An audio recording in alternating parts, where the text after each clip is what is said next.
from 2 lakh crore in 2014-15 to an allocation of 11.2 lakh crore in BE 25-26. In this coming year, that is financial year 2026-27, I propose to increase it to 12.2 lakh crores to continue the momentum. To strengthen the confidence of private developers regarding risks during infrastructure development,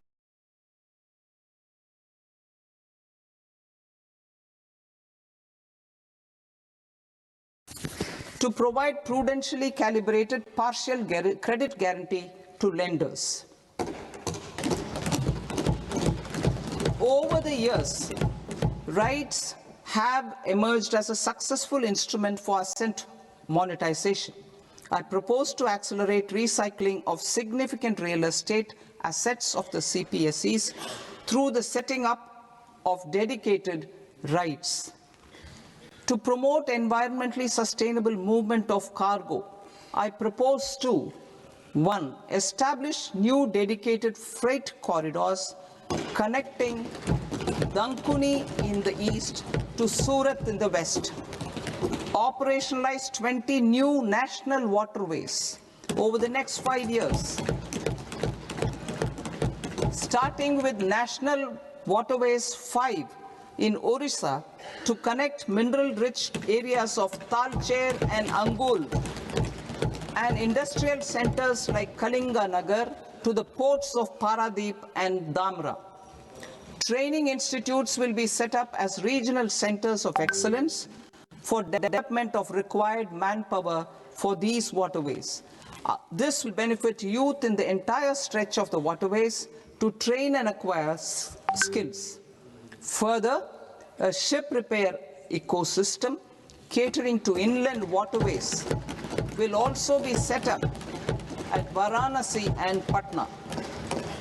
And C, launch a coastal cargo promotion scheme for incentivizing a modal shift from rail to road to increase the share of inland waterways and coastal shipping from 6% to 12% by 2047.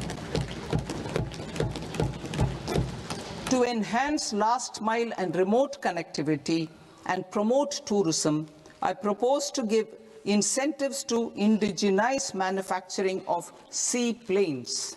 A seaplane VGF scheme will be also introduced to provide support for operations. Carbon capture, utilization and storage. Aligning with the roadmap launched in December 2025, the carbon capture, utilization and storage technologies at scale will achieve higher readiness and in end-use application across 5 industrial sectors, including power, steel, cement, refineries, and chemicals. An outlay of 20,000 crore is proposed over the next 5 years for this purpose. City economic regions. Cities are India's engines of growth, innovation, and opportunities. We shall now focus on Tier 2, Tier 3 cities, and even temple towns, which need modern infrastructure and basic amenities. This budget aims to further amplify the potential of cities to deliver the economic power of agglomerations by mapping city economic regions based on their specific growth drivers. An allocation of 5,000 crore per CER over 5 years is proposed for implementing their plans through a challenge mode with a reform-cum-result-based financing mechanism. In order to promote environmentally sustainable passenger systems, we will develop 7 high-speed rail corridors between cities as growth connectors, namely Mumbai to Pune, Pune to Hyderabad, Hyderabad to Bengaluru, Hyderabad to Chennai, Chennai to Bengaluru, Delhi to Varanasi, Varanasi to Siliguri.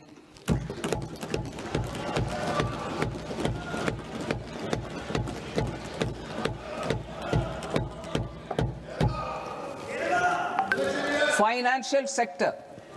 The Indian banking sector today is characterized by strong balance sheet, historic highs in profitability, improved asset quality, and coverage exceeding 98% of villages in the country. At this juncture, we are well placed to futuristically evaluate the measures needed to continue on the path of reform-led growth of this sector. I propose setting up a high-level committee on banking for Vikasit Bharat. High-level committee on banking for Vikasit Bharat to comprehensively review the sector and align it with India's next phase of growth, while safeguarding financial stability, inclusion, and consumer protection. The vision for NBFCs for Vikasit Bharat has been outlined with clear targets for credit disbursement and technology adoption in order to achieve scale and improve efficiency in the public sector NBFCs. As a first step, it is proposed to restructure the Power Finance Corporation and Rural Electrification Corporation. I propose a comprehensive review of the foreign exchange management non-debt instruments rules to create a more contemporary, user-friendly framework for foreign investments consistent with India's evolving economic priorities. Corporate bond market. I propose to introduce a market-making framework with suitable access to funds and derivatives on corporate bond indices. I also propose to introduce total return swaps on corporate bonds. Municipal bonds.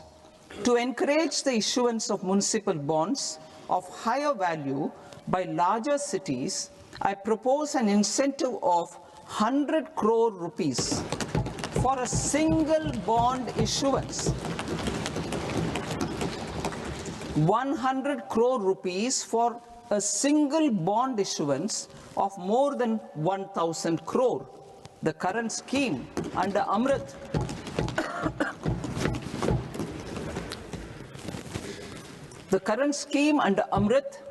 which incentivizes issuances up to 200 crores only, will also continue to support smaller and medium towns.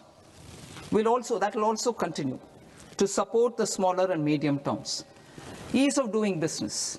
Individual persons resident outside India, PROI, will be permitted to invest in equity instruments of listed Indian companies through the Portfolio Investment Scheme.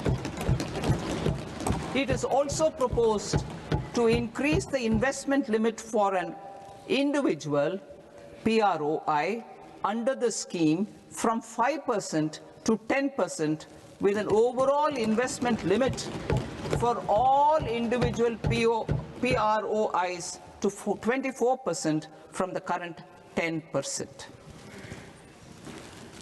Emerging technologies including AI. 21st century is technology-driven. Adoption of technology is for the benefit of all people. Farmers in the field, women in STEM, youth keen to upskill, and Divyangjan to access newer opportunities.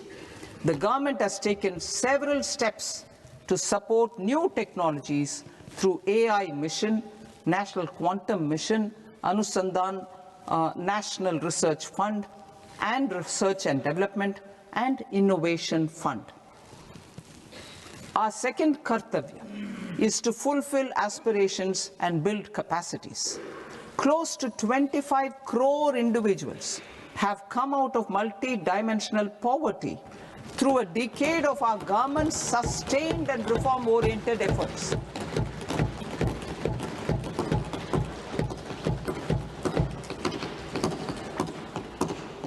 Our government has therefore decided to place a renewed emphasis on the service sector to provide a pathway to fulfilling aspirations of a youthful India with the following measures. I propose to set up a high-powered Education to Employment and Enterprises Standing Committee to recommend measures that focus on services sector as a core driver of Vikasit Bharat.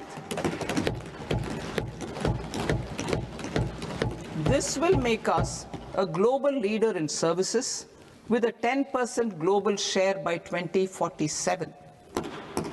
The committee will prioritize areas to optimize the potential for growth, employment, and exports.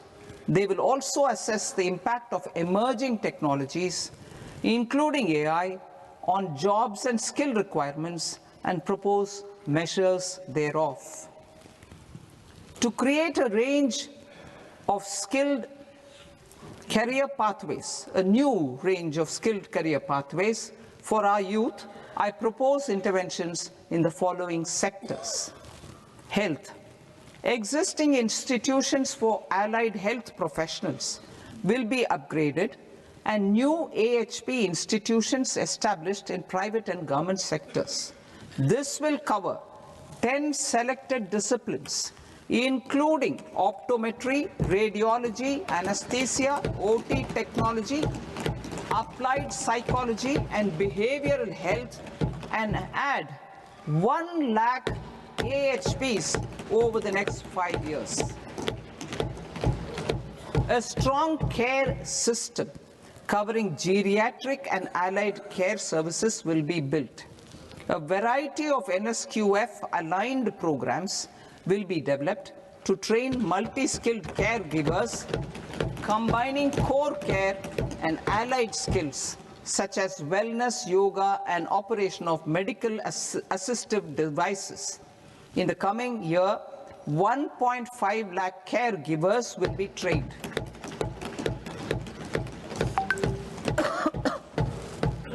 Hubs for medical value tourism. To promote India as a hub for medical tourism services, I propose to launch a scheme to support states in establishing 5 regional medical hubs in partnership with the private sector. These hubs will serve as integrated healthcare complexes that combine medical, educational, and research facilities. They will have Ayush centers, medical value tourism facilitation centers, and infrastructure for diagnostics, post-care, and rehabilitation. These hubs will provide diverse opportunities, job opportunities for health professionals, including doctors and AHPs. Ancient Indian yoga, already respected in several parts of the world, was given a mass global recognition when Honorable Prime Minister took it to the UN. Post-COVID, Ayurveda gained a similar global acceptance and recognition. Exporting quality Ayurveda products helps farmers who grow the herbs and youth who process the products. To meet growing global demand, a few more steps are being taken. I propose to 1. Set up 3 new All India Institutes of Ayurveda. 2. Upgrade Ayush pharmacies and drug testing labs for higher standards of certification ecosystem and make available more skilled personnel. 3. Upgrade the WHO Global Traditional Medicine Center in Jamnagar to bolster evidence-based research, training, and awareness for traditional medicine. Animal husbandry. Livestock contributes to close to 16% of farm income, including of poor and marginal households. To scale up availability of veterinary professionals,